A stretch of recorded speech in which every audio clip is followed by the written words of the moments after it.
Good afternoon to all present here. Welcome to the series of special webinars using free software tools for media production, organized by Department of Media Science, the Heritage Academy, and Department of Journalism and Mass Communication, Surendranath College for Women. Today we have with us our esteemed guests, Professor Argha Sengupta, Associate Professor of Animation Cinema at Satyajit Ray Film and Television Institute, and Mr. Gaurav Pant, founder at OpenSourceCook. Professor Sengupta was associated with the 2D and 3D animation and VFX industry for more than 2 decades. He has worked with world's leading brands like Nickelodeon UK, BBC One UK, Visionscape Interactive USA, Walt Disney Studios and Tiger Hair Studios USA, Farcore Entertainment, and Electronic Arts USA. Mr. Gaurav Pant, founder at OpenSourceCook, is a freelance web developer at Horizontal Rings and a trainer for open source technologies. He is a visiting faculty at Symbiosis Institute of Design and Symbiosis Institute of Computer. Now I would like to invite our Dean, Professor Dr. Madhupa Bakshi, to say a few words. Welcome to all the speakers today. Today we look forward to learning some new tools in image editing along with our students. And over to you, Dr. Pandey, for taking forward the session.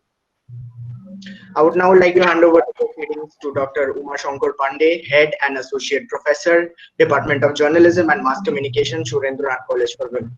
Over to you, sir. Thank you so much, Anubhav. Thank you, Madhupadi. Thank you, everybody, for being present for today's session. Thanks a lot to Professor Sengupta and Mr. Pant. Without their support, we couldn't even think about, thinking about a session on GIMP. This is such a powerful tool. You will soon realize, after the presentation, and there are so many things that we can do with photo editing and image correction and everything else. I must welcome all my colleagues from Surendranath College for Women.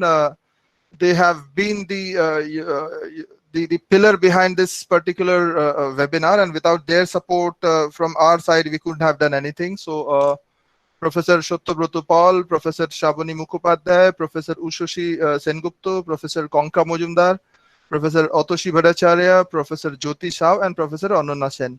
So all my colleagues are online, I'm sure, and welcome to everybody. Thanks, Dr. Ipshita Barad. I can see you online as well. Thank you for being there.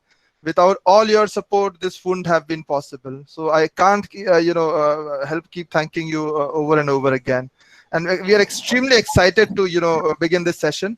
And just to tell you, I mean, how much this means to all of us. Professor Sengupta had to postpone his regular classes at the Satyajit Ray Film and Television Institute just for this particular webinar. So the kind of support we've been receiving from such stalwarts is astounding, to say the least. Well, I'm really happy to be part of this session. First of all, let me I'm sure you must have been introduced, got an introduction about me, but one thing I should share, which I feel humbled, because I happen to be an alumni of the same college, which is Surendranath College. So, and it is my pleasure to be amongst you guys. So thank you so much. At present, I am the Associate Professor of Animation Cinema with SRFTI, and I'm mostly into teaching animation as a part of cinema learning. So when I got this invitation from Dr. Uma Shankar ji, I was quite humbled and tried to extend whatever possible possibility which I can give from my side. So yes, today's session we are actually trying to understand open source software platforms and how can we use it in terms of image editing, or photo editing, what you say, or digital painting. So mostly we will be talking about image editing today, very less about digital painting. So well, can you go to the next slide, please? Okay. So yeah, so to start with, I started my journey into the big world of media and entertainment right from my NID days when I graduated from the National Institute of Design. Okay, so I started working on graphic software in a very old machine. This is almost 30 years back, where the machine was based on a 486 processor, and as you can see on the screen, it had a very low configuration, and it can only support a very lower pixel depth. However, it was a 32-bit system, but it only can support about lesser than 400 by 800 pixel ratio. So so that's how I started. The Windows 95 came bundled with a couple of graphic software. Which, can you go to the next slide? So these are the kind of software which you really had at that point of time, 30 years back. So you must be aware of the MS, Paint and the MS Word. So these are the only digital platform which were available at that point of time to do any kind of image editing or painting or graphic design. So later we have the Photoshop, which came, and then we now know how Photoshop has taken over the entire industry by storm. So yeah, in fact, Photoshop at that point of time also had a very limited resources and limited tools to work with. It actually really gave a very lesser option in terms of the operation which you can do as of now, where you can use a plugin or any other operation you can do. So yeah, okay, so that's how it's all started. So today we are not going to talk about any kind of close-ended software or a proprietary software. We will be talking mostly about open source softwares and platform, and especially about GIMP. So now let us try to understand what do we mean by saying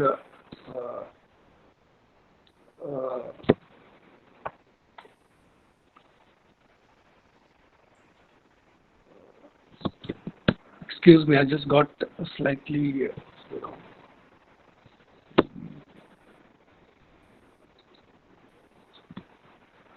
okay. So what do we actually mean by saying that open source? Open source is a code that is usually designed to be publicly accessible. Anyone can see and modify and distribute the code as they see fit.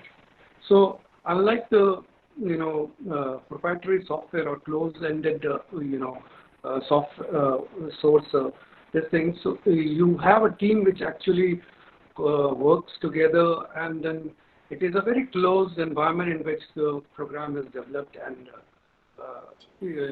then that is made available for the market.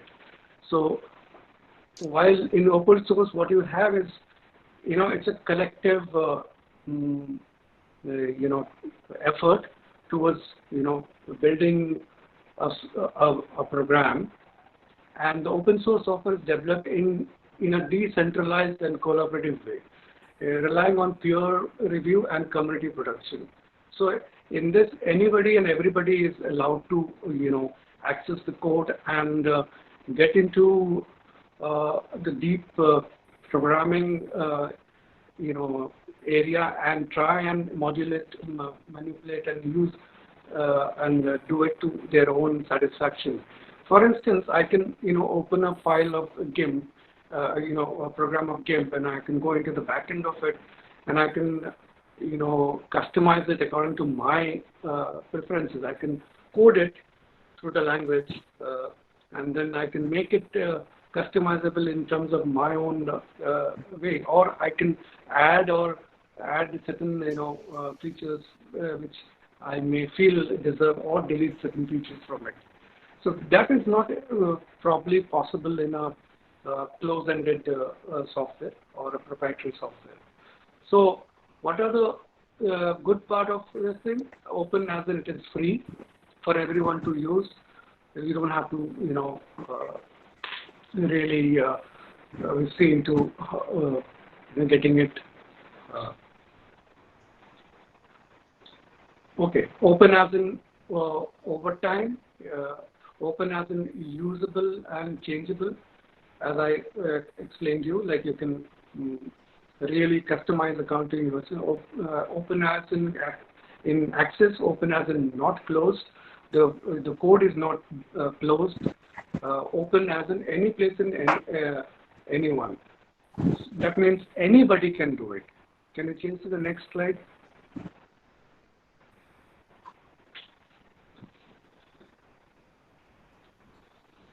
Yes, sir. Okay. So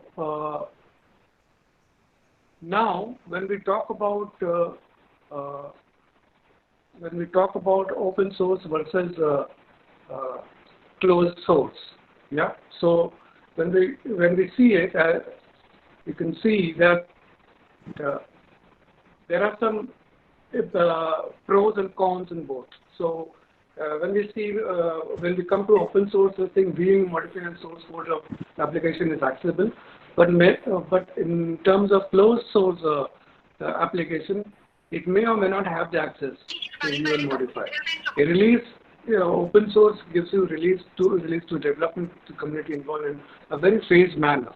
So it is basically the program development is happening on a regular basis, on a daily basis. So it is an evolving, program rather than just being, specifically catering to smaller community. So I see my audio is unclear. It's clear, sir. It's clear.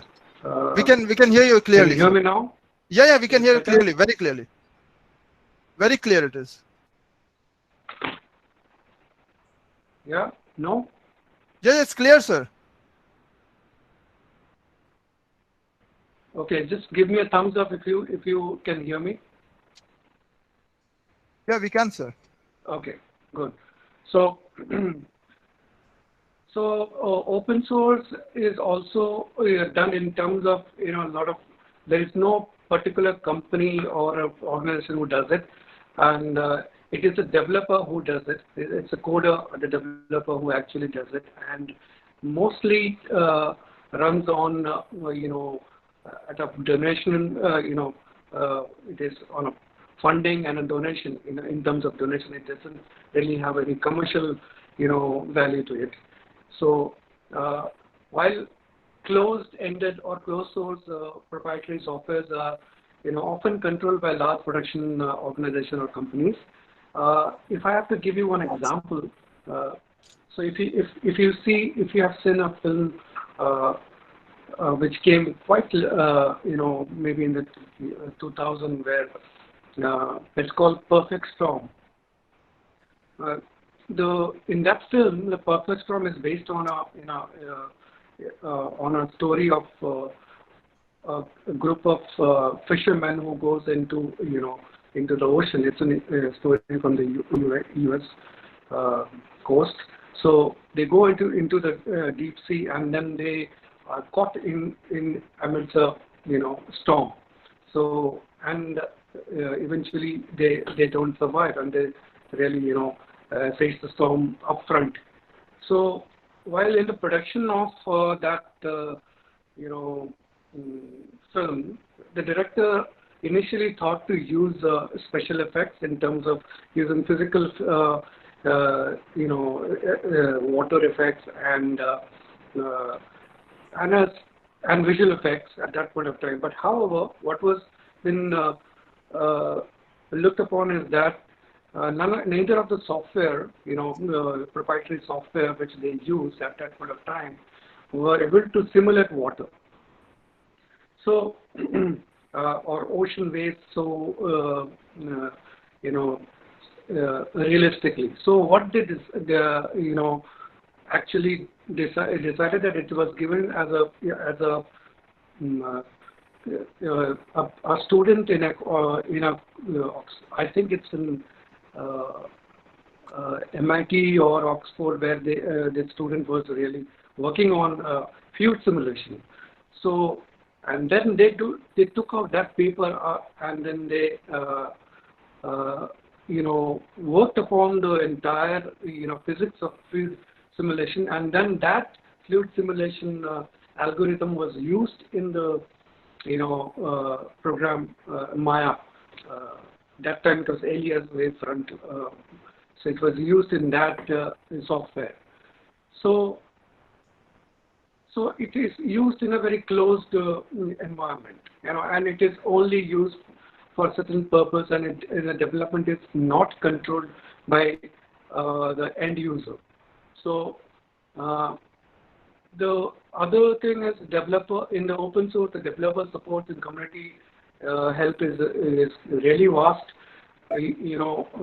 compared to close-ended closed source program. But there are some cons on the closed source. I think is that more secure and bugs are fixed often. So in a open source platform, what happens is, like, if you have a bug, the bug reporting happens very instantaneously, and they have got a community page where one can put their comments and views and ask for certain bug fixing, and it is on an ongoing process.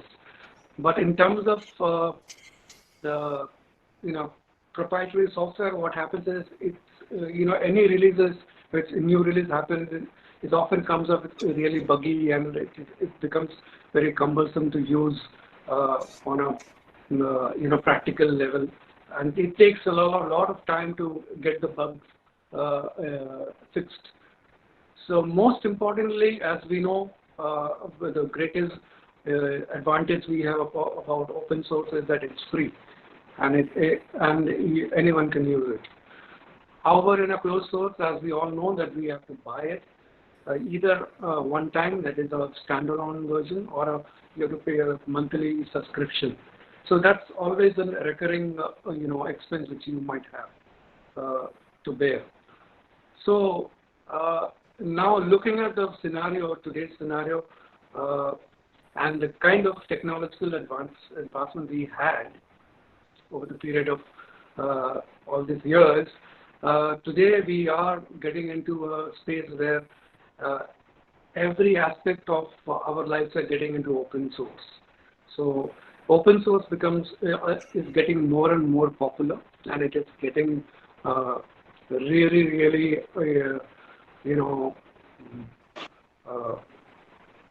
accessible, and more, and also many companies are shifting from proprietary software to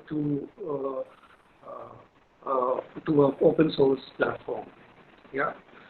So, and when we talk about professionals, as my topic says, professionals and non-professionals, when I say that, I mean the students and the professionals. There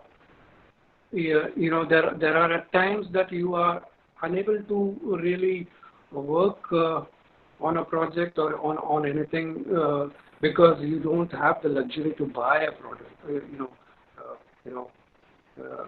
proprietary product. So you have to basically you become very handicapped with your creative ability. So now that we have got into open source platform, it becomes accessible for even for non-professionals as well and professionals to explore, without having the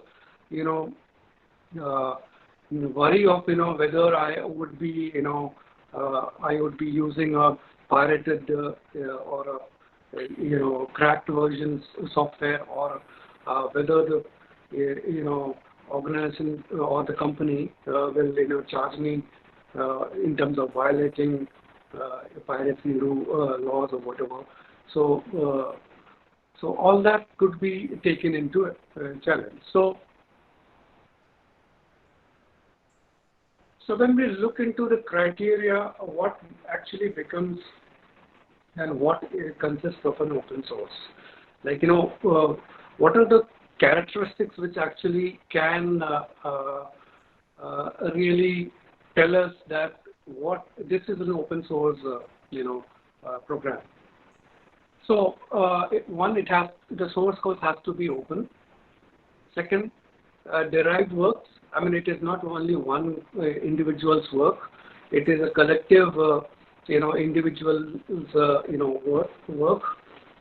It has to be free redistribution. So it could be, it has to have a distribution of licenses.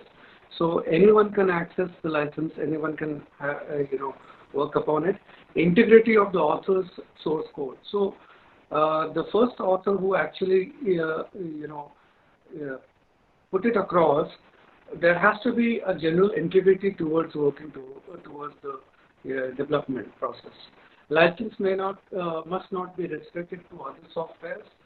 No discrimination against person or group. So there shouldn't be any, while we open source, programmers or this thing, we really don't talk bad or talk, against the proprietary softwares, because they have a different goal and they have a different way towards looking into the future perspective. So we don't. There is no discrimination. There is no kind of preferences or non-preferences about that. No discrimination against field of endeavor. So everybody is equal in terms of how they are contributing. So these are the couple of characteristics which an open source platform should have. Yeah. So okay, can we go to the next slide? Yeah, it's on, sir. It's there. How open source works. So if you see the diagram right now, so there is a developer who actually compiles the program. He thinks of a problem and then he creates a algorithm and a program. He compiles it and he generates a source code. I mean, he has the source code, and then that source code is out in the public domain. So what happens is that is now being used by the user or the developer. Developer can be a user, end user, or he could be a developer. So who can access the source code because the code is open. So he or she can access the source code and see what is working and use it. Also help in the development process by bug fixing or by adding some additional features to the existing program. So after undergoing that, it is accessible. It is there on the public domain, and everybody can access. And so you can see the chain. It is basically open-ended program. So if I can give you one example, which most of us we access nowadays. We all access, if we need some information, either we go to Google or we go to Wikipedia. So now when we talk about Wikipedia, Wikipedia happens to be an open source, content, web content, page. So the Wikipedia code is open. So if you feel that you want to include certain information into that page, which you feel is not included there, you can easily go and type it over there and feed it in, and then you can share it with the rest of the user. So however, one can say like, okay, then how would I would be clear that whether the information is correct or not? Well, I mean, whatever information I'm giving it out there may or may not be correct. So in that case, it is again the code, since the source code is open, so you can anyone can go inside and then re-edit the entire information and keep it as factual as possible. So that's how basically open source platform work. So can we have the next slide? So this is a development model. So you have project lead. Yeah. So you have the project lead, and then you have the end user or the volunteers who actually work towards it. So everything is everything goes into a centralized location, and when there it is processed, and then it is let out to the end user. Next slide, please. Okay. Well, I mean, saying all that, one might also say, is it, do that have any kind of a disadvantage? Are there any disadvantage of open source program? Well, yes. I mean, every program has its pros and cons, and open source also has its own, cons. The first thing is, it is not generally easy to use and requires a certain learning curve to use and familiarize.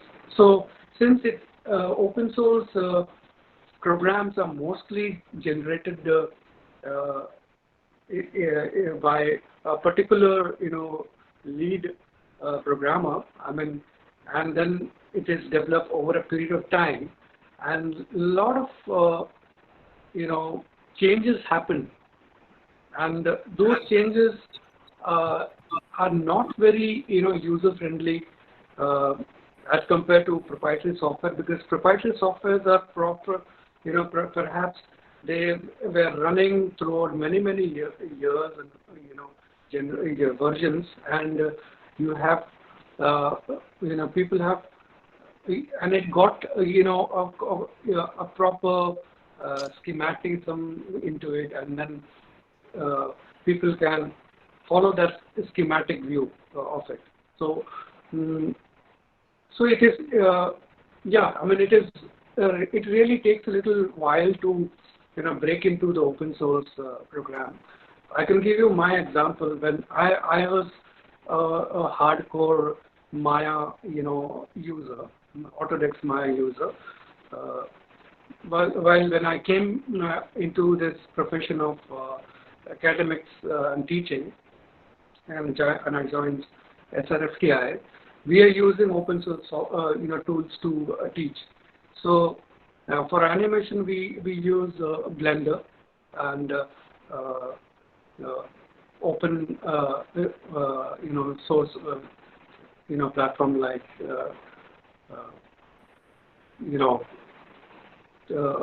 GIMP and Blender and Krita those are the platforms we're using. So I had to, when I had to get into Blender, it really scared me in the beginning, because the entire, UI, the applications, everything was completely different from what I had really used earlier, like in Maya or maybe 3ds Max, So I had to unlearn everything and then relearn the entire program once again. Although I knew all the terminology and everything, that didn't really, had an, hindrance to me. But in terms of using the interface and the UI, it actually took me a while to get accustomed to that. Similarly, I was using Harmony, and then when I shifted to OpenToons, I was really, feeling handicapped at that point of time. And then it took me some while to get into it. And on the other hand, what I found is, my students who were really new to any kind of software, whether it's Maya or, Blender or Photoshop or GIMP, they were quite, they got into it very easily, and it is because they were doing it for the first time, and for them it became quite easy to grasp the UI and everything. But those who were already working, who had worked in proprietary software and got into open source, we usually have a little lag in terms of getting into it. Okay. Secondly, compatibility issue with software and hardware, mostly with third-party drivers and plugins. So unlike a proprietary software, which you get tons and tons of third-party plugins and which can be incorporated, whether it is paid or unpaid. Mostly it is paid, so you pay, and you can download a plugin into the system. Like most of us, we do it in either Photoshop or After Effects or any other video editing software. So, but in terms of open source, those are very, very restricted, because not many companies or the developers are actually developing for plugins for that. However, it is now changing. It is now really getting changing, because being an open source platform, there are a lot of collaboration which happens. So any open source, if supposing tomorrow I'm developing something, a masking tool, which is an open source this thing for image editing, and supposing one of my colleagues is really working on say GIMP, I can really be a part of it, and I can donate my plugin free of cost. So that can be given. So that community sharing is happening nowadays in open source.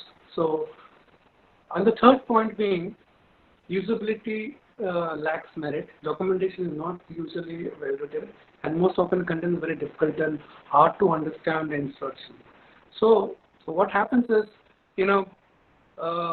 conventional proprietary software, the tutorial is really chalked out well, and the documentation of the program is chalked out really well, and you have every bit of documentation available online for every online or for the end user. But in terms of open source, what happens is it's ever evolving, and since most of the time, it is done by developers and not the end user. So the developers, they really fail to do the documentation in a well-written form where the end user can follow it. So it takes. It's not that it doesn't happen; it happens, but it takes a while, an effort to get a proper documentation for open source. So that's one disadvantage we have. So can we have the next? Okay, yeah. So Another good part of open source is that nowadays, if you take any kind of open source, since it is freely available and it's free to download, you have a lot of tutorials on on the internet, because everybody can now access that or at their ease, and they can work on it, and then they can make a tutorial. So there are tons of tutorial available on open source programs in compared to proprietary softwares.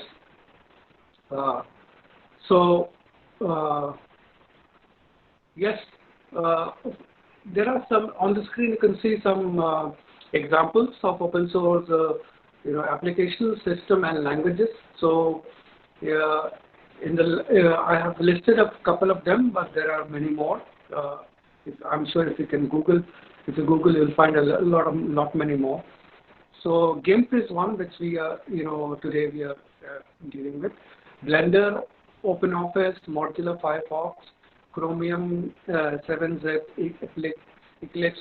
These are the ones which are on the application side of it, software application. So in terms of operating system, we know that Linux, Android today, most of us are using Android phones. So that is an open source project. Haiku, FreeDOS, BDS, Reactor OS.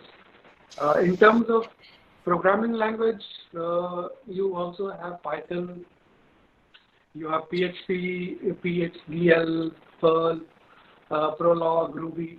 These are the different kinds of languages to write. So for instance, Blender software is written in Python. So Python is used in a lot of gaming software also. So it is quite like Unreal and everything. You'll find this thing. So can we go to the next slide? Okay. So coming to the main agenda of today's agenda is the digital image editing, or how do we use open source tools and program applications to manipulate digital image. So before we understand the digital manipulation or editing of images, we need to understand what is a digital image. We know what is an image. Image is a picture.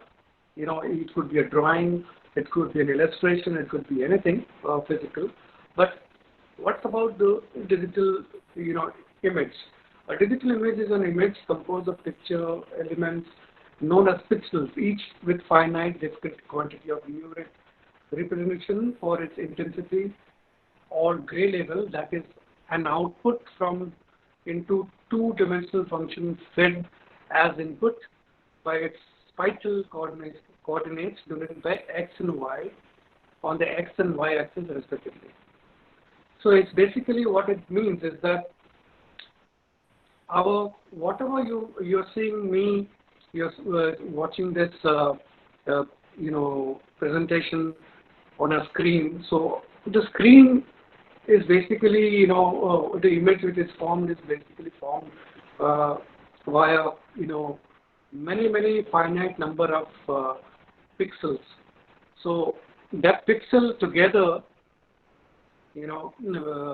on an XY, this is the Y and that's the XY coordinate, gives you what you see, whether it's a video or an image. It actually is based on pixel. Pixel is basically the smallest unit of a screen or of an image. So without which you cannot form an image. I mean, even if it is a 3D imagery, it has to be based on pixels. So depending on whether the image resolution is fixed, it may be a vector or a raster image type. So images can be categorized broadly into what we call raster and vector. So can we go to the next one, please? It's on, sir. Next slide. It's on. Next slide is there. Okay. So now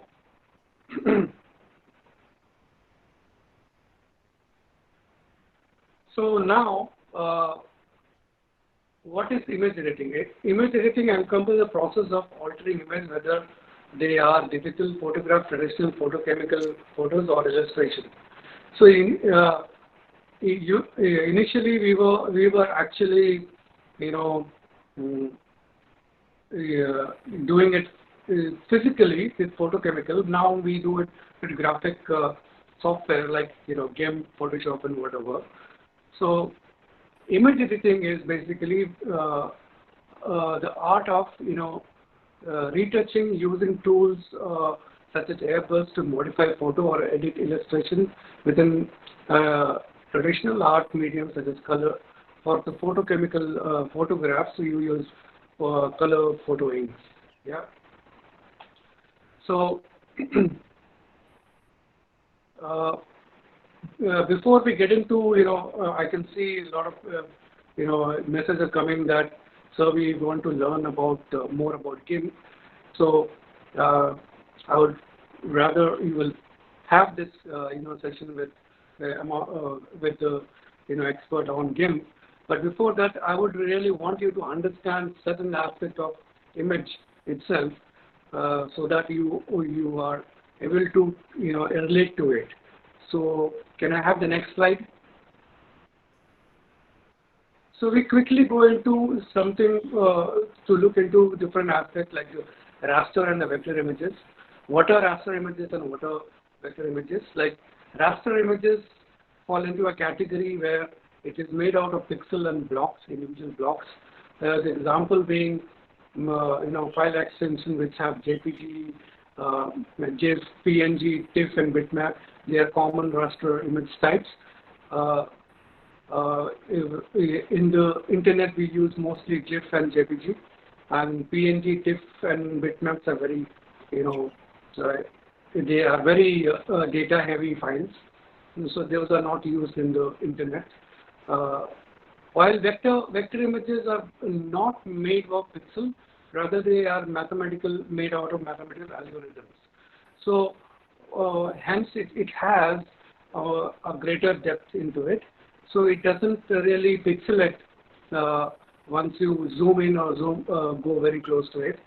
And it is also really good option for working for print medium. So EPS, AI, PDF, SWF, all those are all basically are vector formats, graphic formats. So next. So this is a pictorial represent of how you would really see the difference between a vector and a raster image. So if you can see on your left that the raster image has some pixels, and then in the vector form you use basically curves to form any shape or any representation on screen. Yeah. So you can manipulate the curve to make any shape. So next, please. Yeah. So when we talk about imagery, so there are two images over here. So if you can, I don't know if it is visible in your phone or whatever, but if you see very closely, that raster image has got all the depth and all the clarity into it. Even the minutest gray is visible in that. Whereas on the vector, you will see it looks very patchy. The colors are very saturated and very patchy.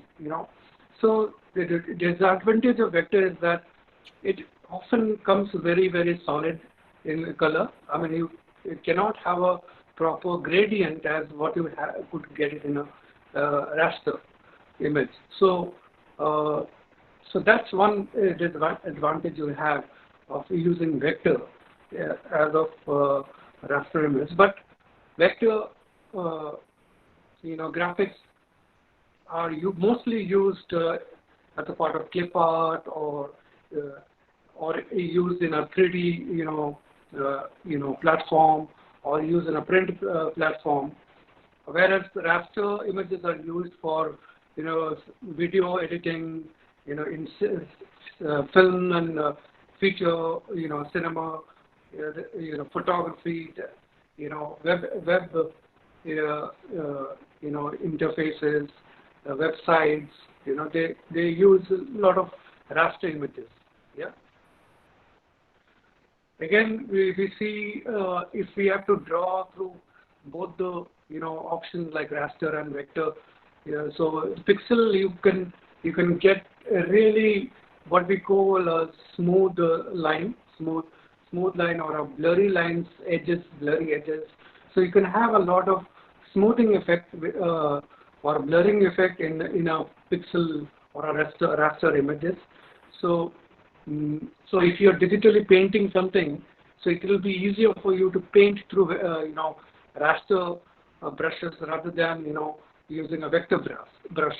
So the vector brush usually will give you a very hard line, hard surface, and our vector brushes, if you draw with a vector brush, you will not lose the resolution or the crispness of the image. So next slide. Apart from that, what we have is 3D imaging or 3D graphics. So now when we talk about 3D graphics, it is again uses of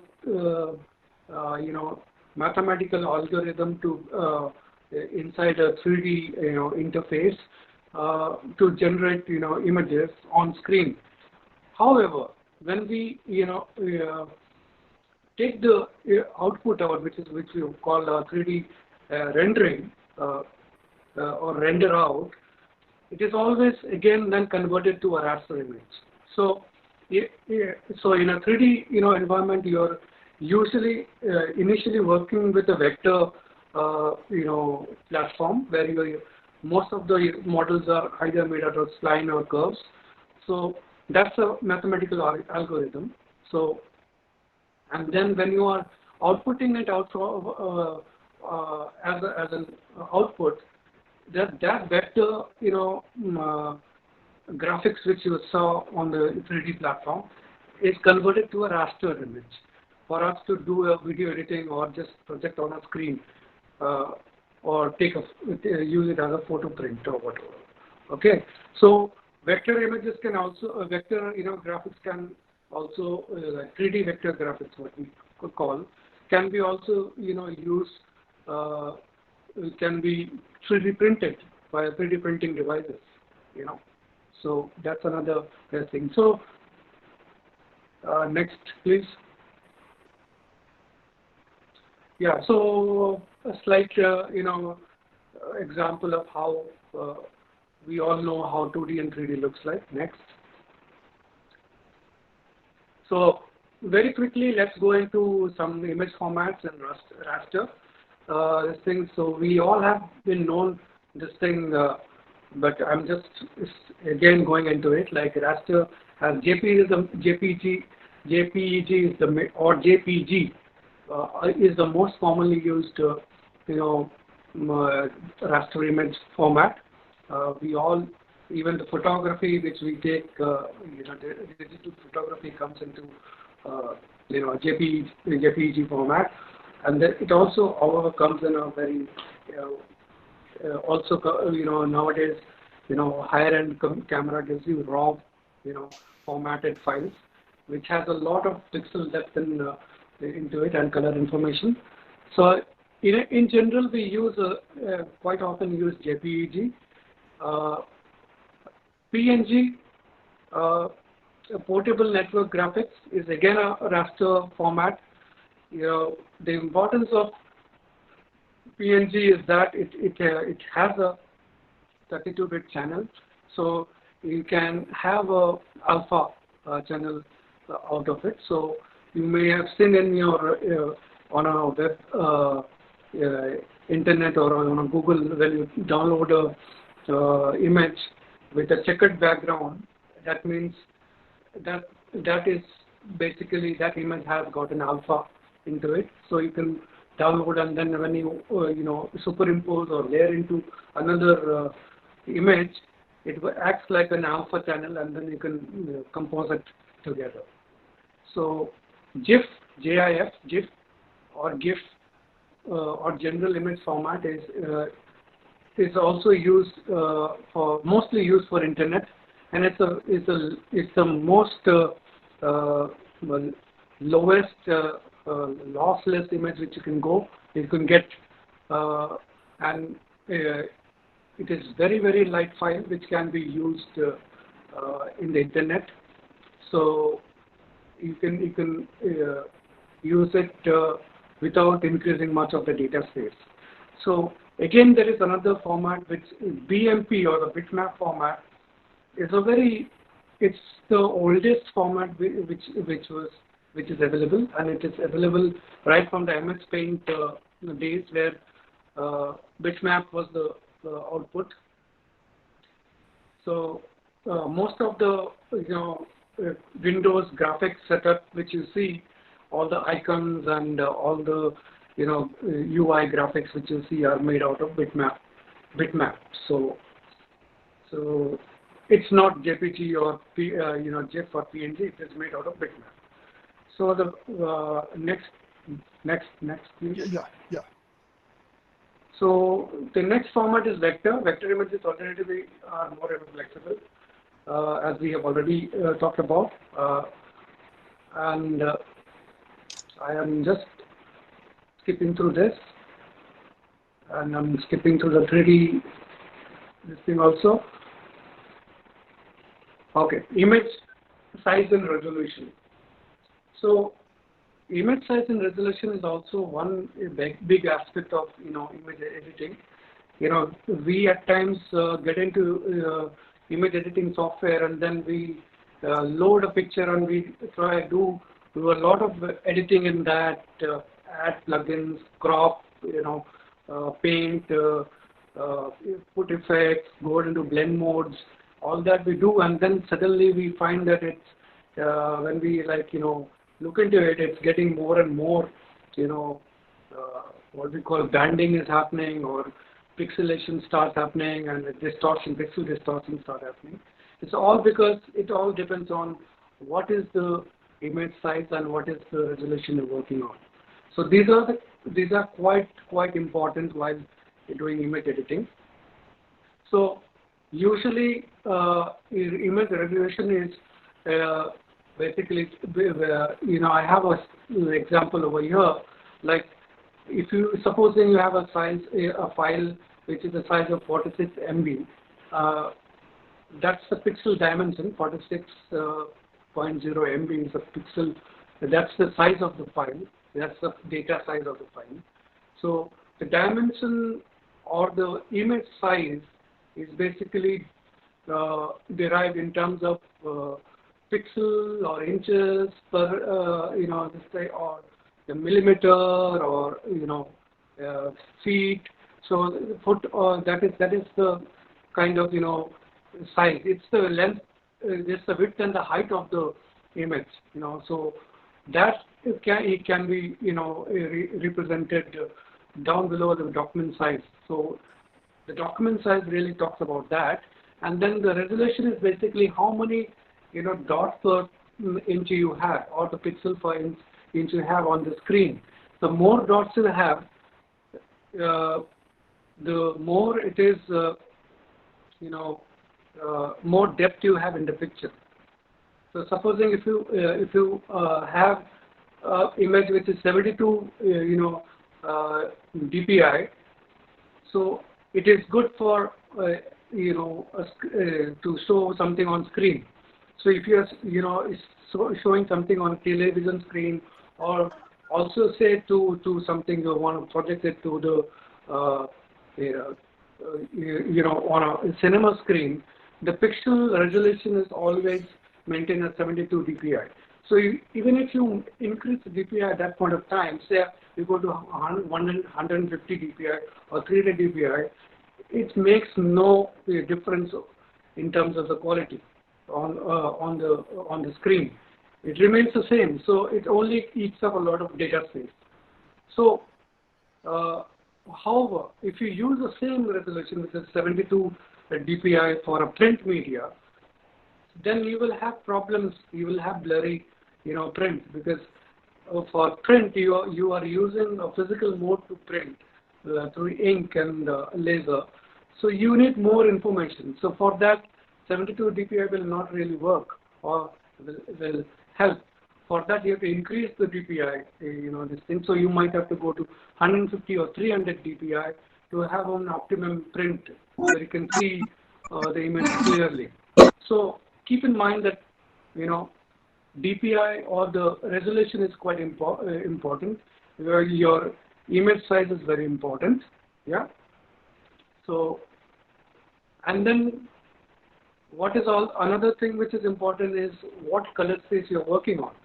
So in image processing, digital image processing, color space is also important. When we talk about color space, these are the couple of color space we have. RGB, CYMK, YUV, YIQ, YCB, CR, HSV, sRGB. So these are the predominantly, applied color spaces we use. However, we dominantly use two, major color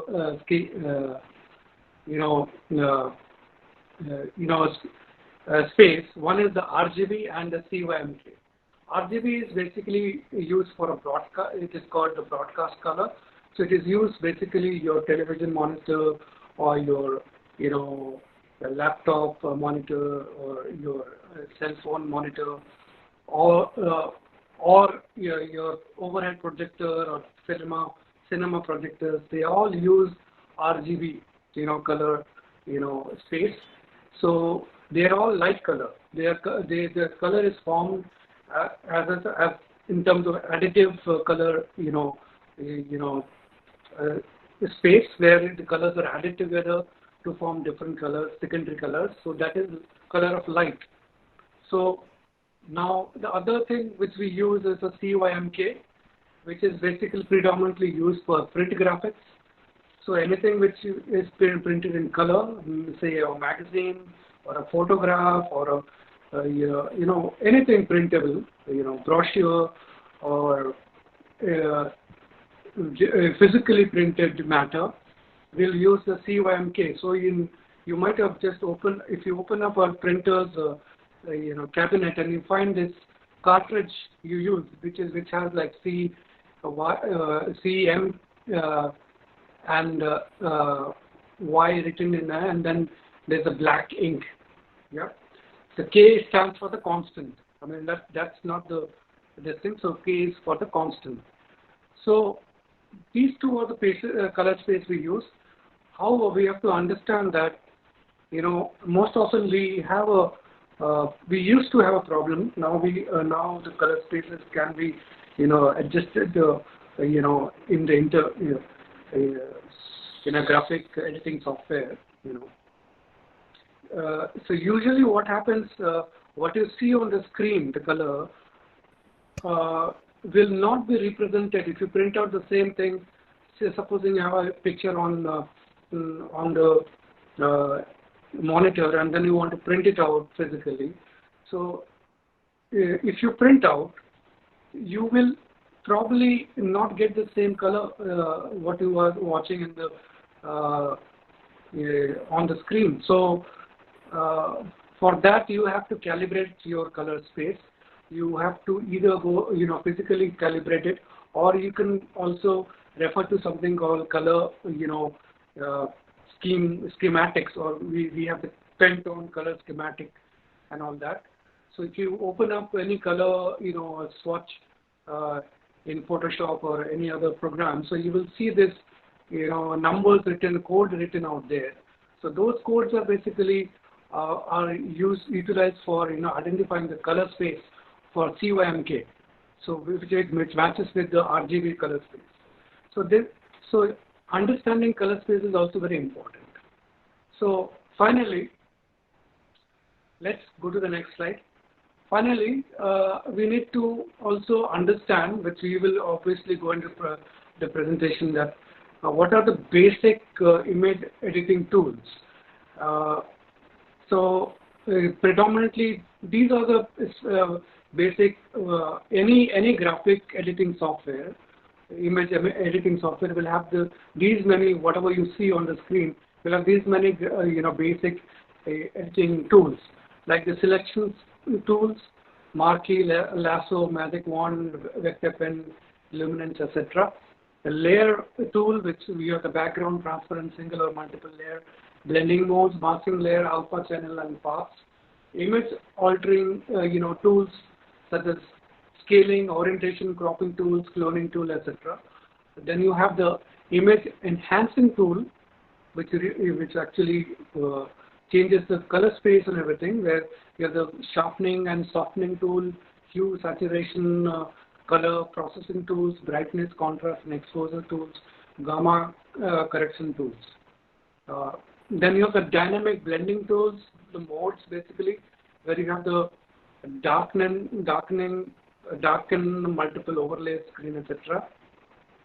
Then you have the special effect tool, which are the filters and plugins. Even GIMP has tons and tons of filters and plugins. Then you have the lens correction tools, because image editing software mostly uses, photographic editing. So you have tools which can correct the distortion caused by lenses.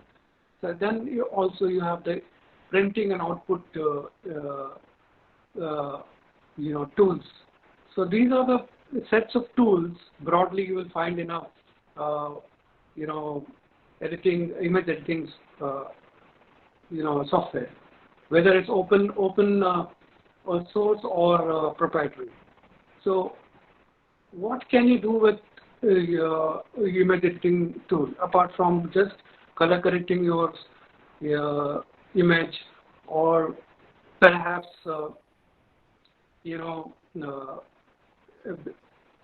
editing your blemishes and controlling the texture of your photograph. You can also do some creative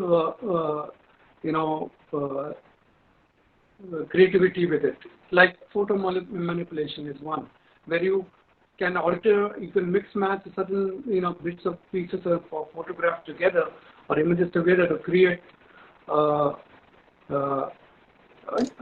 brilliant photo collage or photo manipulated photo. So nowadays, even we talk about a deep fake on the internet, like a lot of fake images are been put. Deep fake videos are also come up. So those kind of things. So it's a skill by itself. It's a work of art by itself. So go to the next, please. So I have some example, like these are of course taken up from the internet, from Google. So these are not my images. So these are just represented as an example. So you can see, you can create wonderful imagery out of placing certain images together to create a meaningful listing. You can go to the next one. So again, you can see how can you deal with images. This has become a clutter of images, but however you can get the idea that what can you do. You can do anything and everything in that. Next one, please. So image manipulation, one example, like how can you mix match animals together to kind of give it a maybe a hybrid what do you call a mutant animal or something. So something like that. So next one. So this is an image of a famous British, a mix of two British actor and actresses. Yeah. So Mr. Bean, can you see Mr. Bean in this? Yes. So you can. So this is what is happening in the fake. This thing. So another one, like where you see Wow. a sheep and cauliflower, maybe. Another one. So it's basically somebody is cracking an egg, but you can see, the yolk of the egg is basically in the shape of a head. Yeah.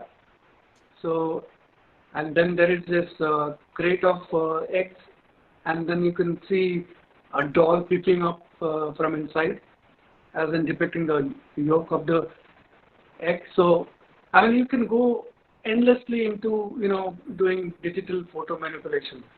So, or this thing. So, there is a tremendous amount of possibility. So, with this, I end my, my presentation.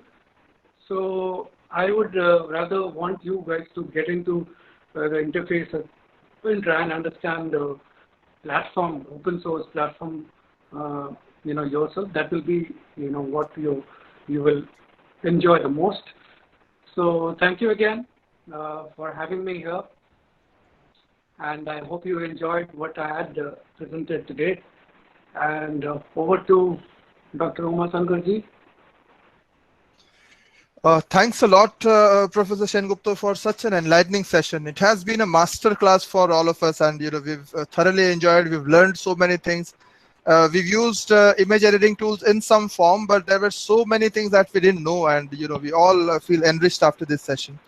Professor Argha Sengupta, Associate Professor of Animation Science in the Department of Animation, Cinemats, Satyajit Film and Television Institute, Kolkata. Sir, thanks a lot from the bottom of our heart. And I just want to let you know, Uma Sankarji, I can't hear anything. Hello, is it audible to everyone?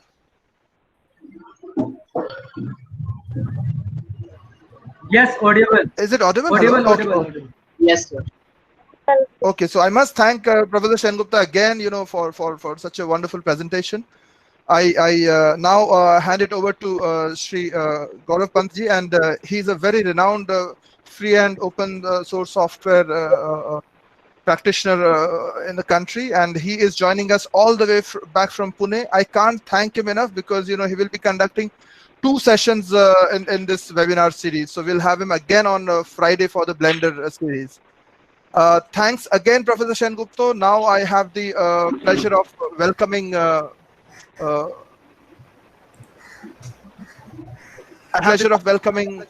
Gaurav ji. Now the stage is yours, Gaurav ji. So, and again, another thing, everybody please switch off your microphones. I think I'll have to request Anubhav to welcome Gaurav ji again. And, I'll request Madhupadi to see if we can extend this session to 5:15, for example, because the entire demo session is left. So I'll request everyone to stay on till 5:15. So, Anubhav. So, good evening, everyone. So now we have with us Mr. Gaurav Pant, founder of OpenSourceCook. Mr. Pant is a freelance web developer at Horizontal Rings and a trainer for open source technologies. He is a visiting faculty at Symbiosis Institute of Design and Symbiosis Institute of Computer. Welcome, Mr. Pant. Welcome, sir. Okay. Good evening, everyone. I'm Gaurav Pant. I have been introduced. So I'll be taking the demo sessions. So I'll get into the presentation mode and I will try to demonstrate. I don't have any kind of presentation or anything. I have noted down few points on my another monitor over here.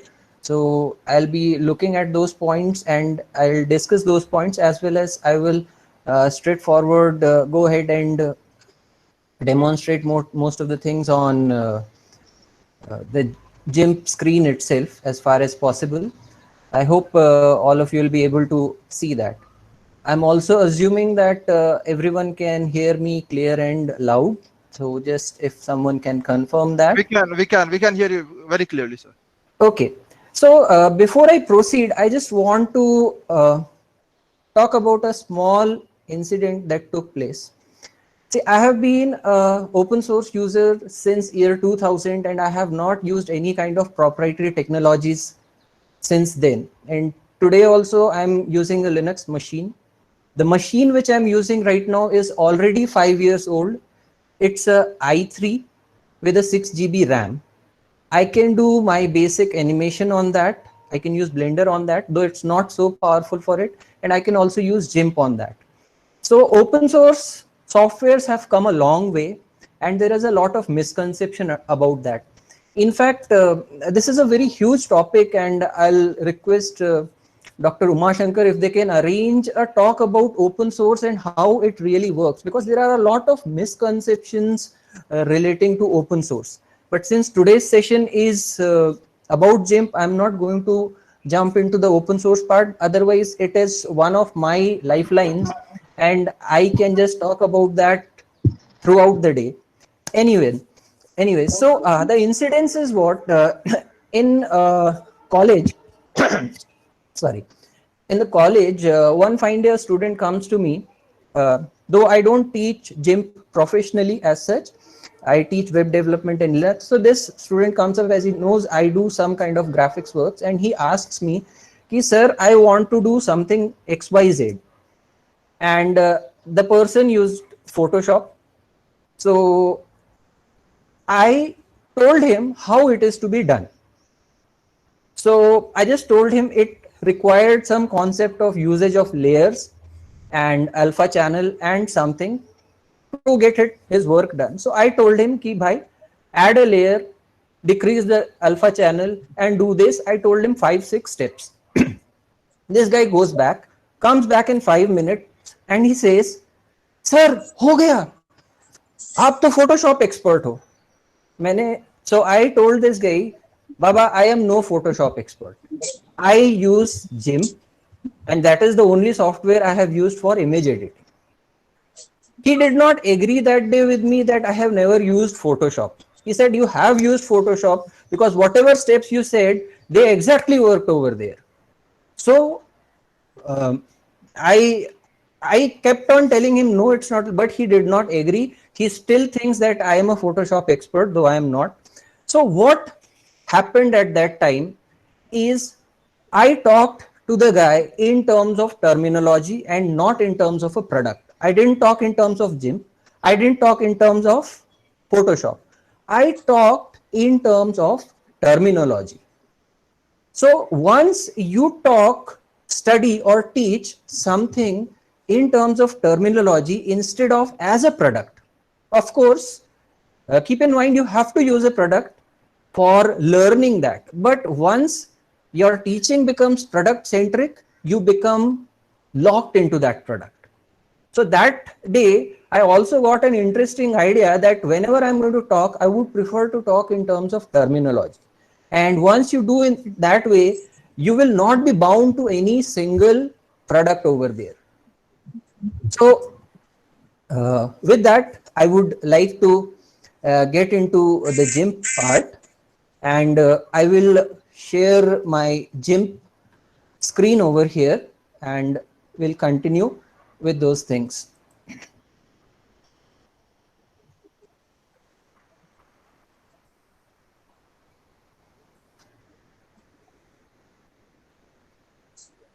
Okay, so I hope you people can see the GIMP window. I have opened this GIMP window over here. Is it visible?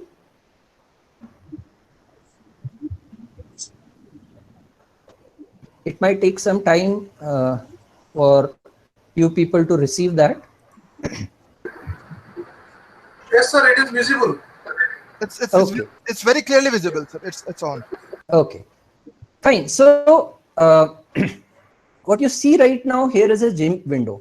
Now today I'm not going to talk in terms of an expertise level or anything like that. I'm just going to introduce you to this particular tool, which is an image manipulation tool. The first thing and the first very basic concept which Professor Sen also talked about is that you have to keep in mind that that this is an image manipulation program. Just like Photoshop, this is also an image manipulation program.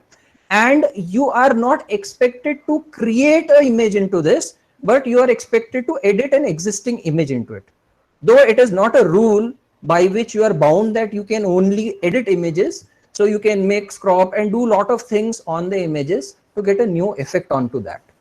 So if you are trying to create an image, or like say you want to create a visiting card, you want to create a flyer, brochure, or you want to create a poster for college event or something, you have to use a separate tool, which is a vector graphic tool.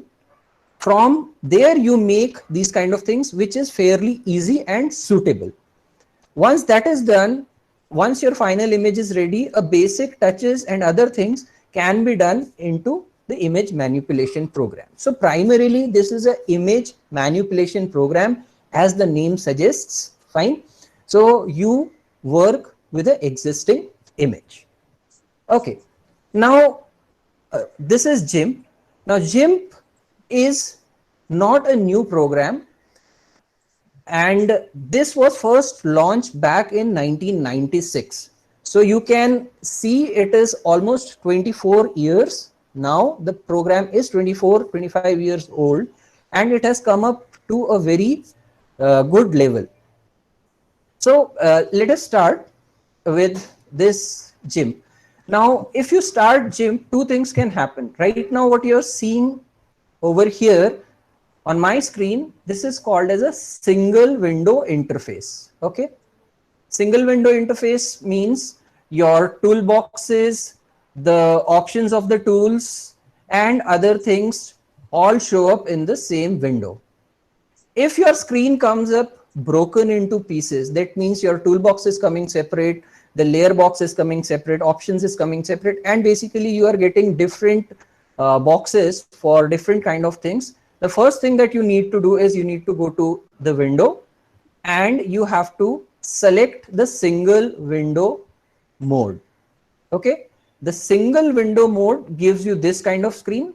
Now I'm not going to disable the single window mode, because if I disable it, my window will be broken and I will have a problem while presenting. So you can try this single window mode or multiple window mode accordingly. So I think most of the people prefer this single window mode of working. Fine. So what are the things that are available here in case of GIMP is, let us start with the different sections. This section on the top left corner below the file, edit, select, and other things are your tools. Fine. Now the version of GIMP right now what I am using is 2.1.18. Okay, I use Linux, so the packages get installed from the Linux system itself. You can go to the GIMP website, that is gimp.org, and from there you can download it for Windows, Mac, and suitable package for your operating system. Okay, so you can use it on different operating system, that is already known. So if you are getting an interface bit different, it could be basically dependent on a different version. Fine. Now with this newer version, what has happened is that just a second. Okay. Yeah. So with this newer version, the tools have been clubbed in the sense, earlier there were too many tools showing up over here. Fine. In fact, all these tools are also available under the tool section over here. So these are there. So like in yesterday's talk, madam told us that it is good to remember the shortcuts. So most of the tools have these shortcuts. So as you start learning these shortcuts, your work will become faster. Fine. Of course, you don't need to mug up the shortcuts immediately, but it is good to learn the shortcuts. Okay, so let us have a look at these tools one by one. And the other thing that I'm going to do today is going to show you certain filters with which you can get some interesting effects. So another thing about image editing is it is like learning a programming language. Fine. Now, don't get scared when I say learning a programming language, because many people find programming difficult, which is a wrong concept again. Once you learn a programming language, okay, then you can write variety of programs and develop a lot of softwares. So all these tools like GIMP, Photoshop, and n number of other tools are there. You just need to learn these tools, what they do, and what you can do with that tool. Fine. Once you learn these concepts, fine, like sir also told about the color schemes, color spaces, and so on. Those are important things. So you need to learn these things simultaneously, which will give you a better grasp of how things are happening. And once you get these concepts, so as I said, you can develop a nice program with image manipulation tools. You can do amazing things. Fine. So the more you understand this, so it is the artistic approach which I cannot uh, teach you. You will have to generate it on your own, thinking about ideas. But to implement those ideas in a digital format, you will need to learn this particular tool. So over here, let us start with a particular image. So this section which you see is some of the previous images which I was experimenting yesterday. It is coming up over here. So this is an image which I had clicked a long time back, and what we can do with this image. So this, the tool which is selected by default is a tool with which you can move the image. So in GIMP or a photo editing tool, image editing tool, you have an image, you have a canvas, and these kind of concepts are there. Again, I will not get into that.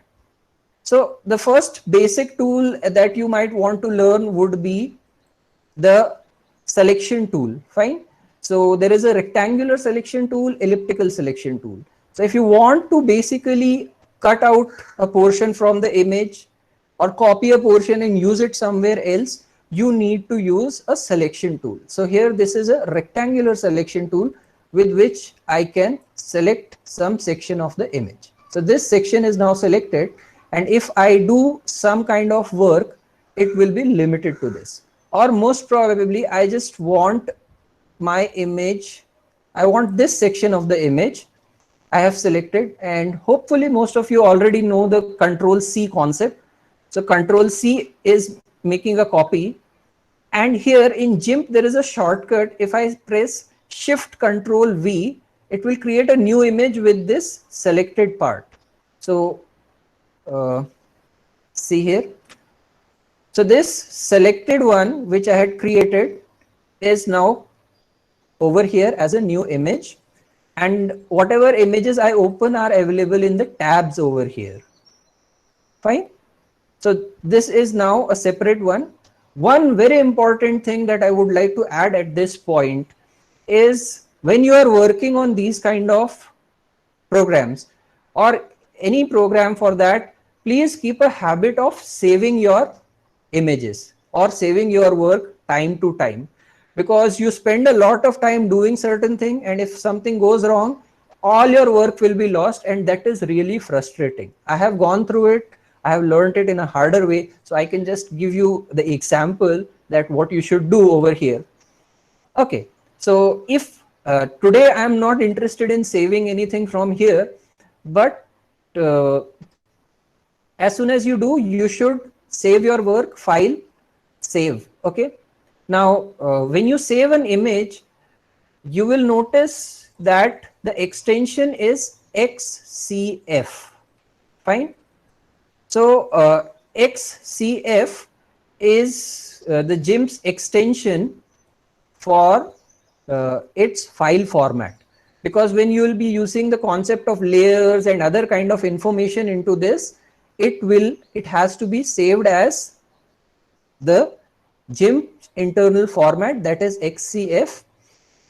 If you don't want that, you just want to export it as a single use, you don't want to go back to the changes or something like that, then let us say you want to just save it as JPG, PNG or anything, you will just say export, and you can tell it that you want to export as PNG, or you can just change it to JPG or something like that.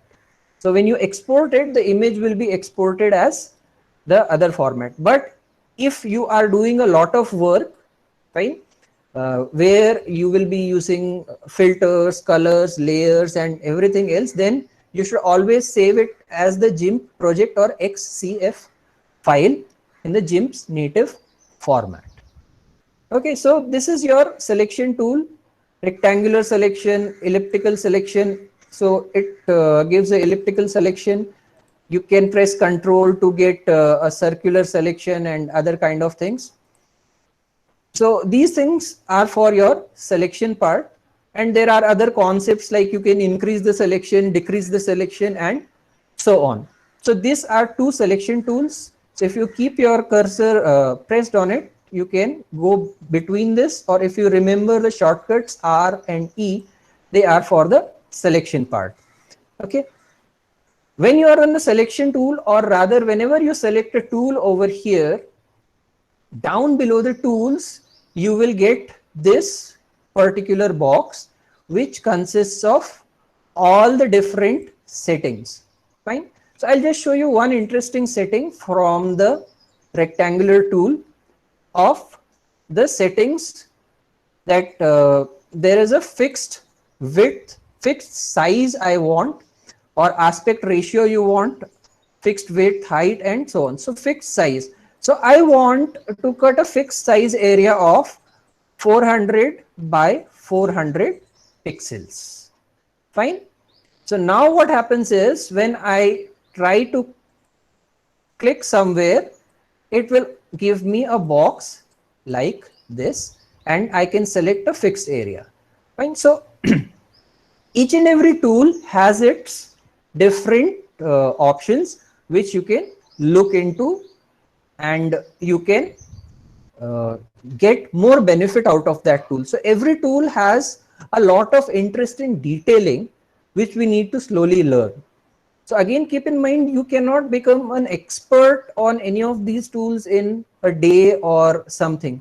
In fact, I always say that there are these books like learn something in 24 hours is the biggest scam which I have heard in the world. Fine. Because you can read that book in 24 hours, but learning is a continuous process. So keep that in mind. You can hear me talking about these tools, but until unless you practice, you cannot be expert or pro in this kind of fields. I myself don't consider as being an expert or something. I have to use this tool because I like open source, and being into web development, I come across certain graphics and other works. So I use this tool as my personal requirement. So whatever I discuss, you can try that, learn from the internet. Huge amount of tutorials are there on YouTube and other things. In fact, I also run my own channel. In the COVID situation, I decided to start my YouTube channel, and I've started posting the videos of all the things which I was teaching in college, or I'm using in my personal work and other things. So I'm making videos of this, and I'll be making videos for GIMP also.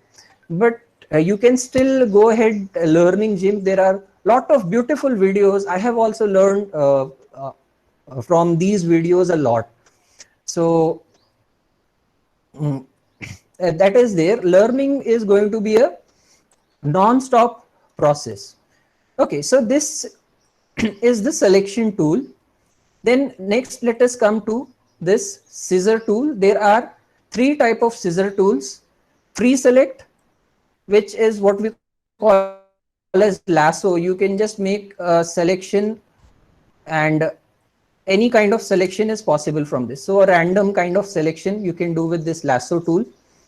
Then there is this intelligent scissor tool. Fine. Now this I will show you over here with another image. Okay, so that is me sitting in the same place. I had taken my photo. Now I am going to use my own photos to avoid any kind of copyright issues, and whatever images that you are seeing are my own photos which I have clicked, or it is me myself. So over here, let us say you want to cut out this head part or maybe body part. So this intelligent scissor is very nice tool where you can start clicking from a particular area and then it computes the color difference and accordingly it traces a line, you can see. So I will keep on clicking on the next part and you can see it just went inside over here accordingly. Over here, you can see it will come around my ear. If you don't find it suitable, you can just click anywhere on that and try pulling it. Fine. So over here, you can see again it has come over here. Like this, I will just keep on clicking and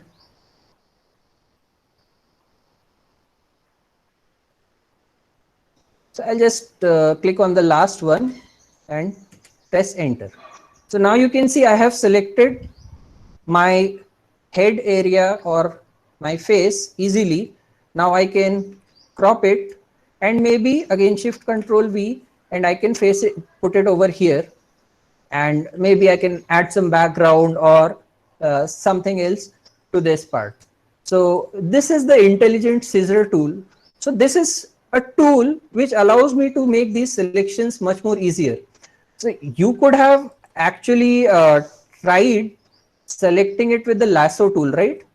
So see, this lasso tool, I could do something like this, but again, the mouse movement is not so great. So I'll never get a very good selection with the lasso tool. So that is the intelligent scissor tool over there.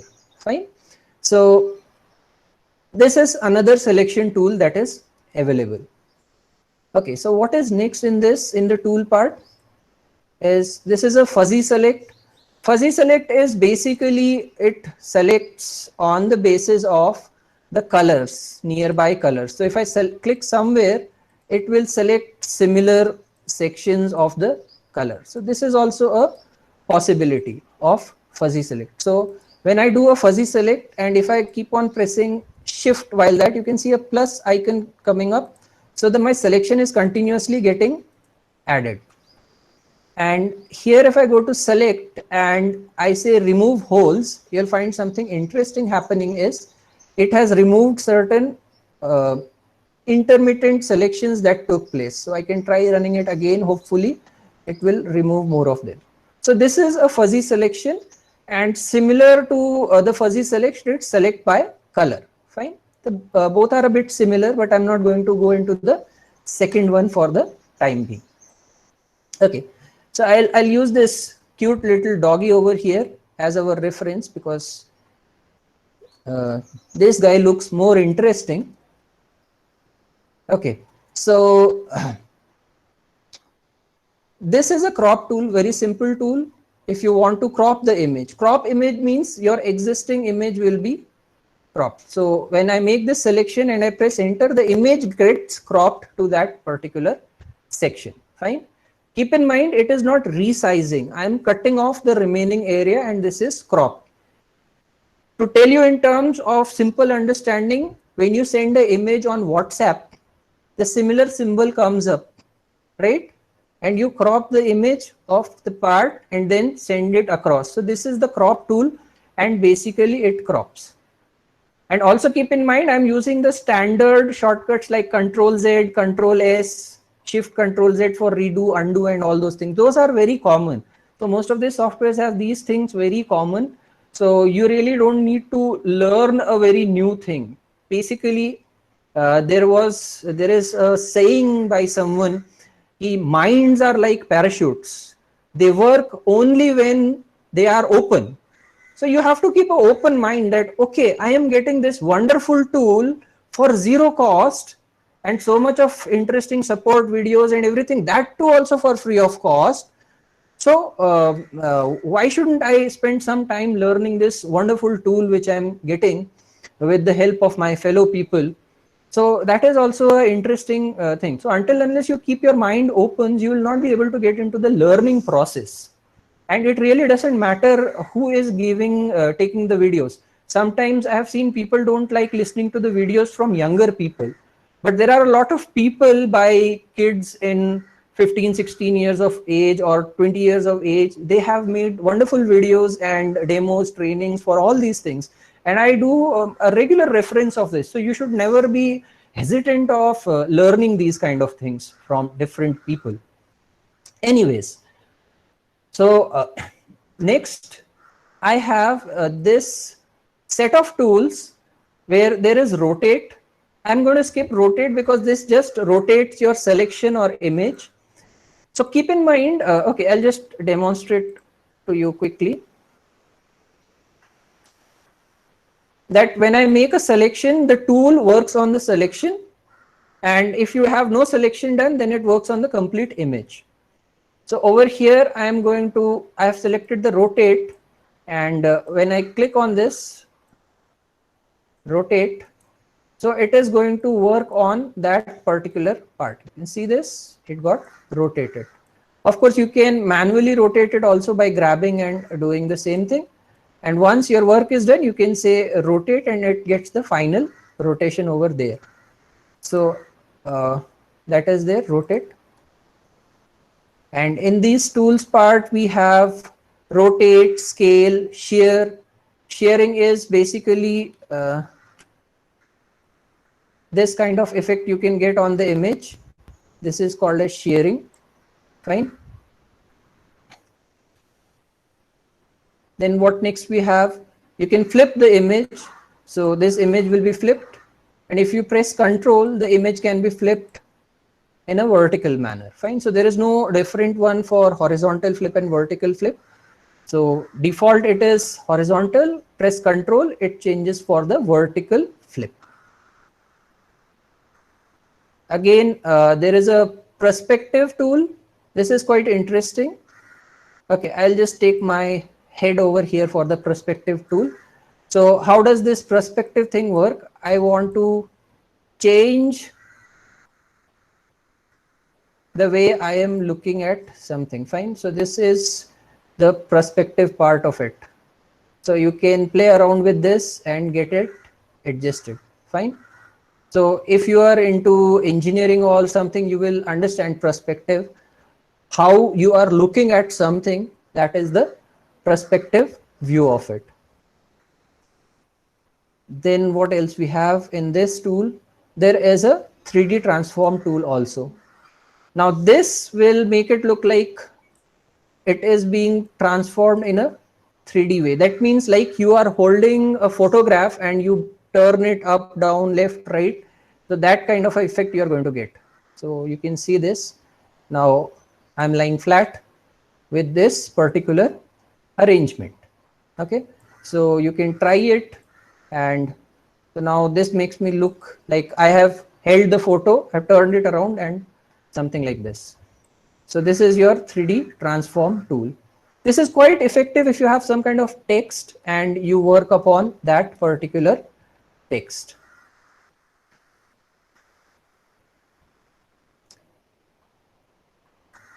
Okay, so there is a warp transform where if I run this, it will warp and do kind of things. And very, very interesting effect has come onto my face. Fine.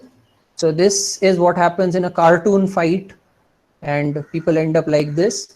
And here there are the different options for that. So right now you can see a very big circle.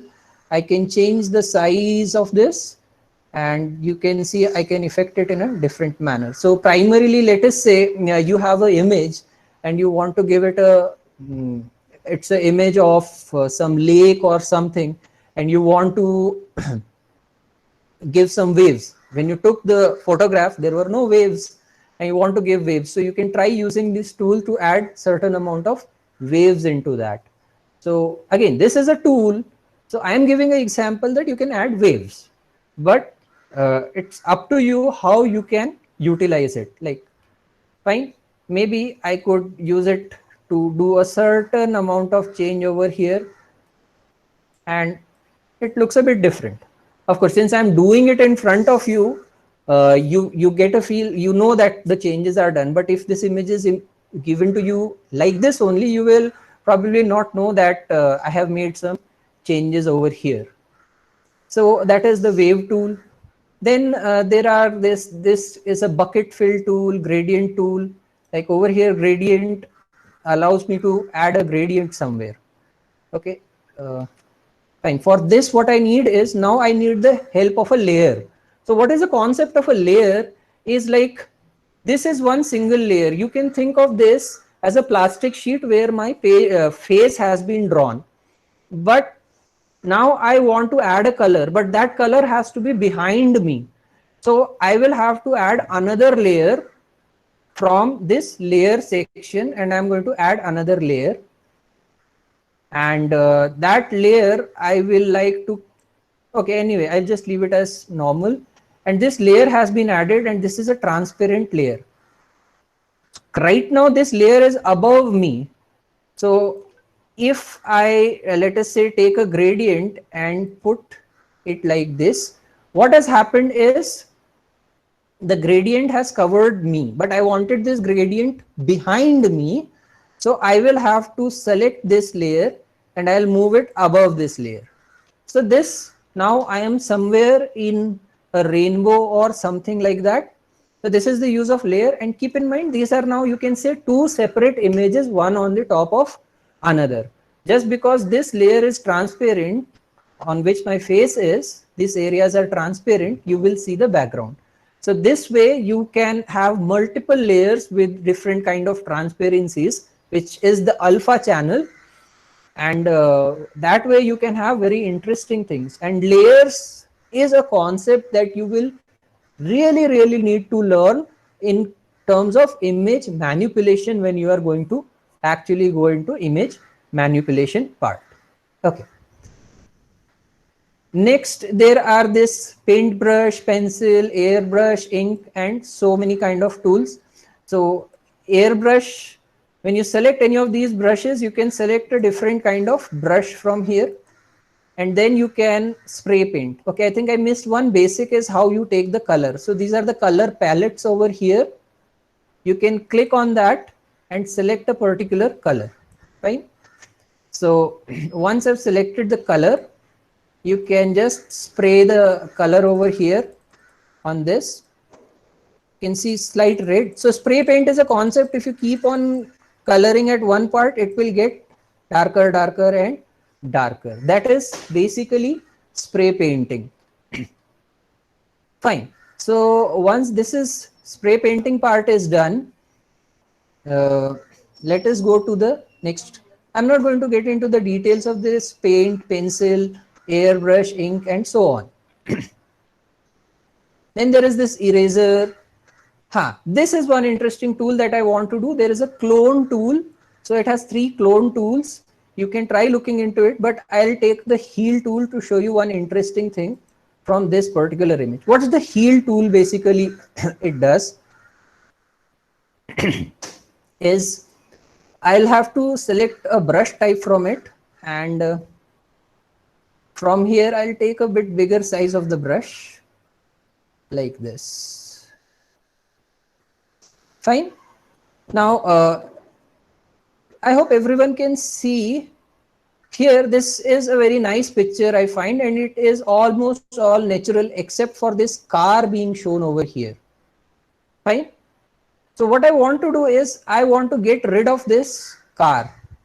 So what I will do is, with the heal tool, you can copy certain area directly at another location. Fine. Sometimes this is also used for like pimple removal on someone's face and clearing off the face and other things.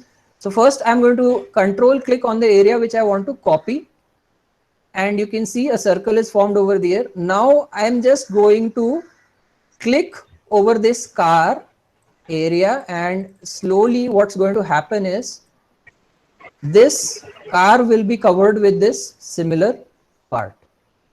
Okay. So now you can see that car is gone completely from the vision, and same thing is done. Now again, if I show you this image beforehand, you cannot identify whether this tree is different from this tree or something until unless you are very, very peculiar about the visibility part. Fine. But this roughly is a good way of healing the areas.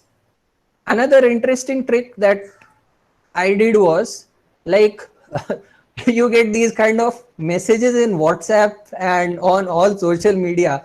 Ki, uh, world's found an amazing dog with 3 eyes, 3 आंख वाला कुत्ता, अरे देखिए दुनिया में पहली बार. So I will show you how it can be done. I'll click on his eye over here as the source, and over here I will just keep on clicking here, and you can see that eye is copied. And if I just simply go over here now, if you can see, this is so interesting. It looks like almost there is a third eye to the dog, and this is what people keep on doing, interesting things, adding hand, legs, limbs, etc. And now I have, so I can also say I visited, say this is from Nainital. I visited Nainital and we found this very interesting 3-eyed dog over there. So this is, so basically what is the purpose of the clone tool is to heal the areas.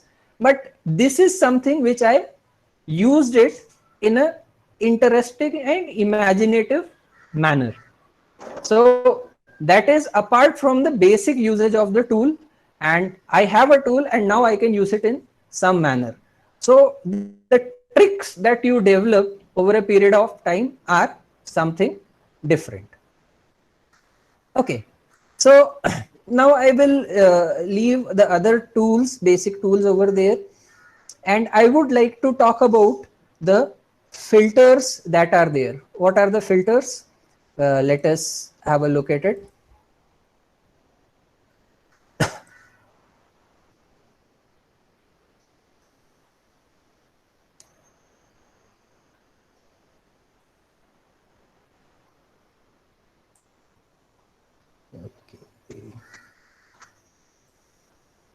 Okay, so here I'm going to use this image for demonstrating certain filters. One more image is there,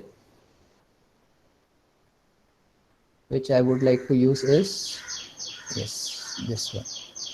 Okay, so these two images will try out some filters on this image. So what basically is a filter is a script. It's a programmed script. So this is one very interesting thing about GIMP. If you know programming, GIMP allows you to program. These are kind of, you might have heard the term macros. So to get a work done, they have already these ready-made scripts for you, which you can run and get a lot of work done very, very easily. That's the idea behind using the computer. Reduce your work. Fine.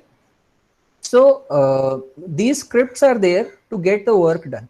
Now let us say I have this lake over here, and we'll start with a few of the things over here. So let's say I have this image, and these are the filters which you can see under the filters. Lot of filters are there. So I cannot cover each and everything of them, and of course I want to leave certain things for you so that you can have fun with them. So blur means it's just going to blur that particular image. So as I said, we will try to blur certain part of this image, okay, over here.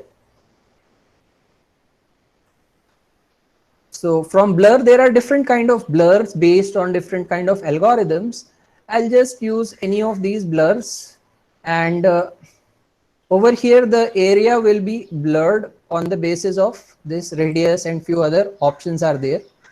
Interestingly, with the new version of GIMP, there is a section called as a split view. So if I split this, you'll be able to differentiate what exactly is happening in the blur. So this is your blur part. So how do you use exactly blur? So let me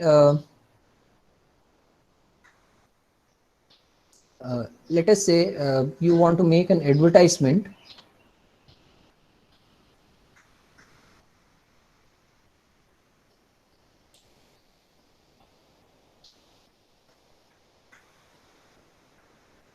Okay, so here I have these spectacles, right?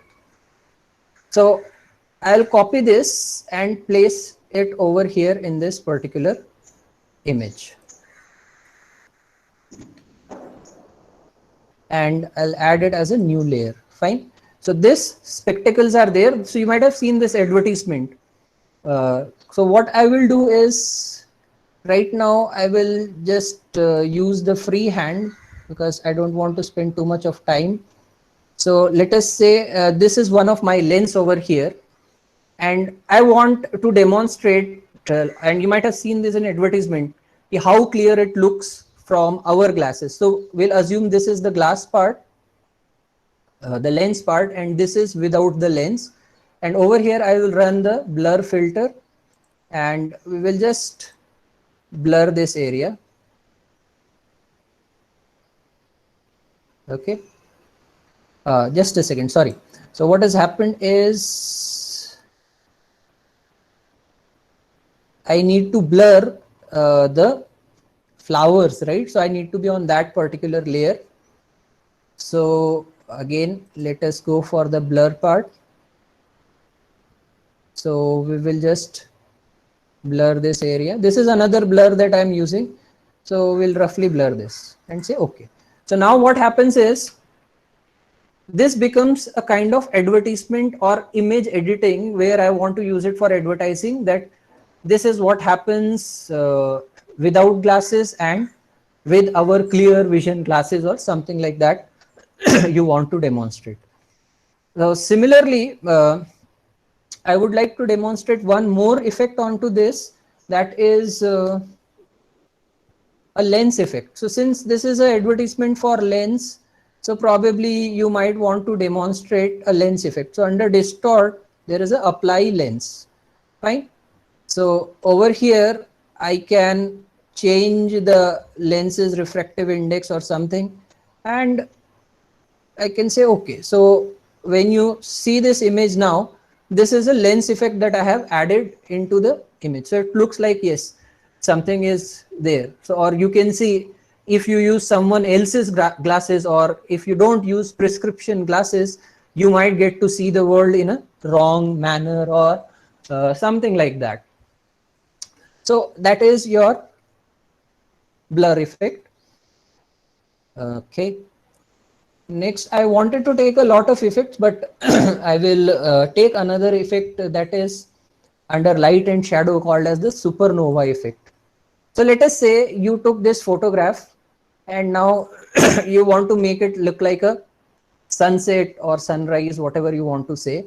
So under filters, there is a light and shadow and supernova effect. Fine.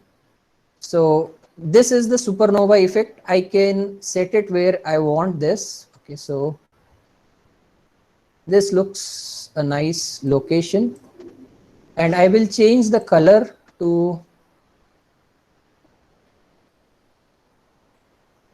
whitish. Fine.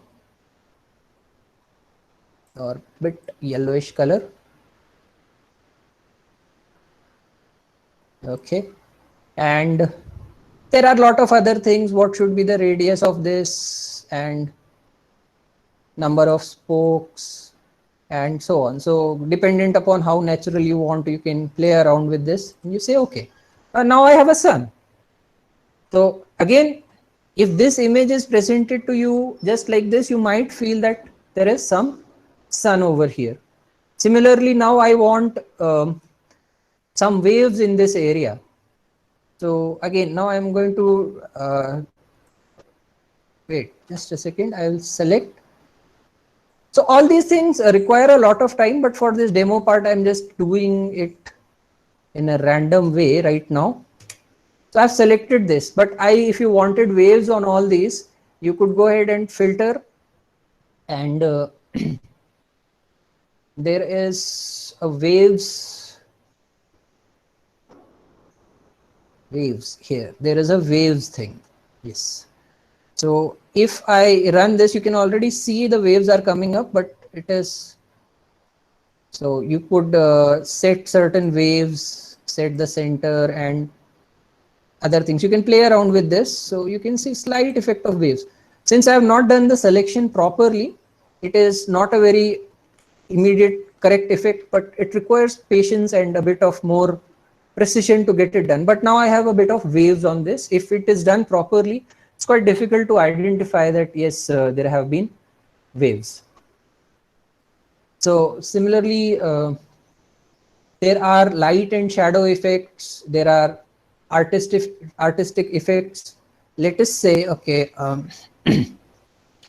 I'll open another image for you.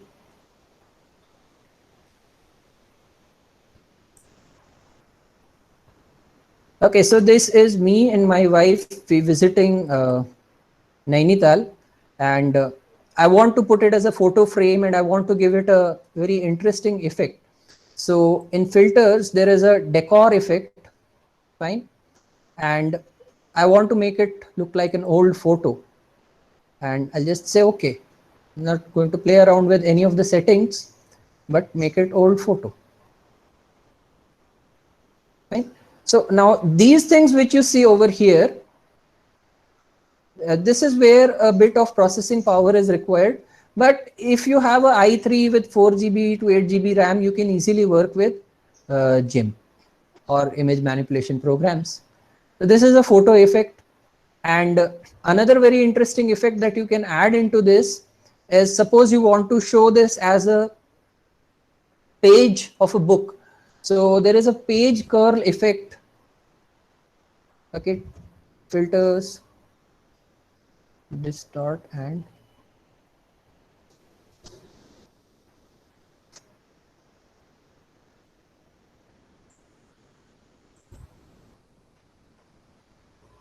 yeah, page curl effect is there.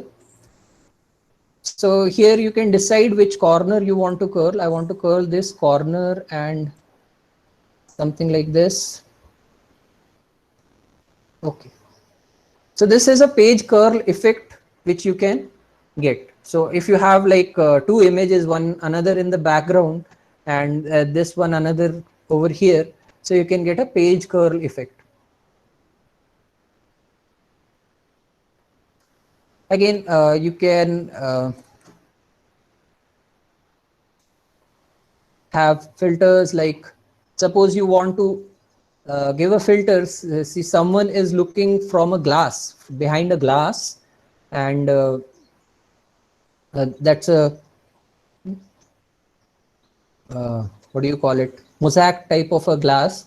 Then you can go it for in the artistic part, and you have this canvas. So if I put it on canvas, it will look like that this has been actually painted on a canvas. And here oilify looks like a oil painting, and this is glass tiles. So you can see this looks like a effect that I'm looking from a glass, tiled glass, which is there. You can control certain things from here, the size of tiles and other things.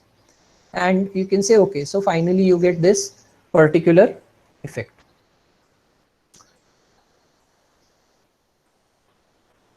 Okay. And I'll take one more interesting one. It also has these filters, render filters. Fine. The render filters basically allows you to generate patterns which you may want to use somewhere. So I'll just show you one filter over here. Will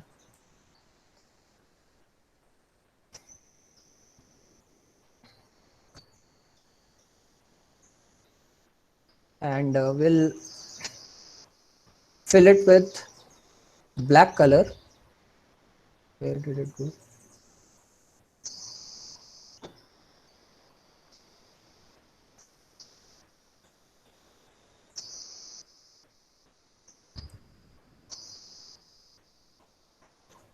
Just a second.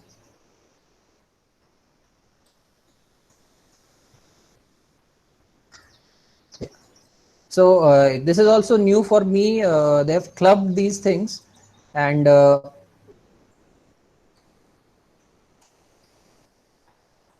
sometimes it's difficult for me to find out.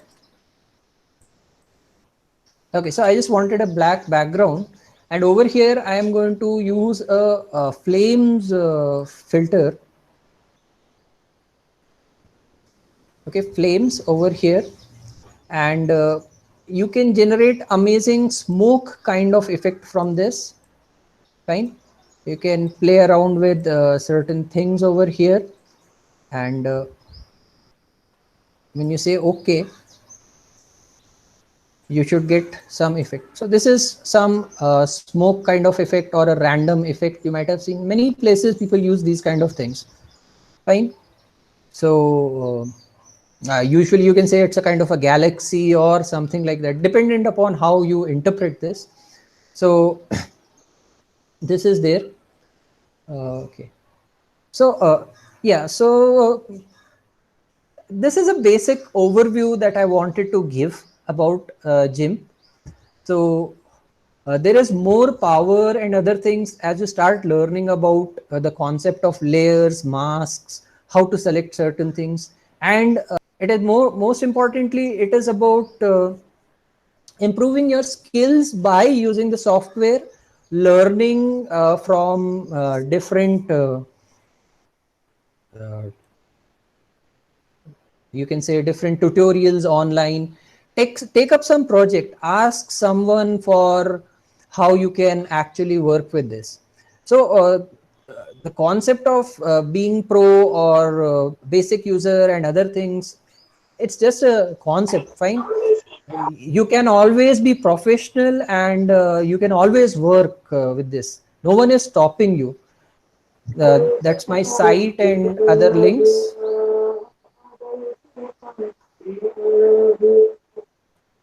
And I'll just copy paste it on the chat window also if required. Please do, sir.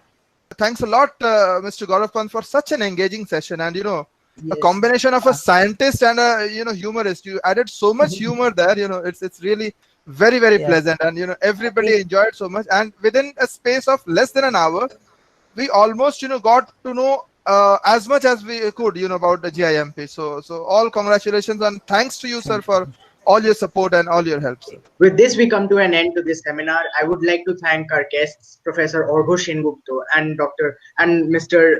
Gaurav Pant, for sharing their valuable knowledge and experience with us. This is Anubhav Datta signing off. Stay safe, stay healthy.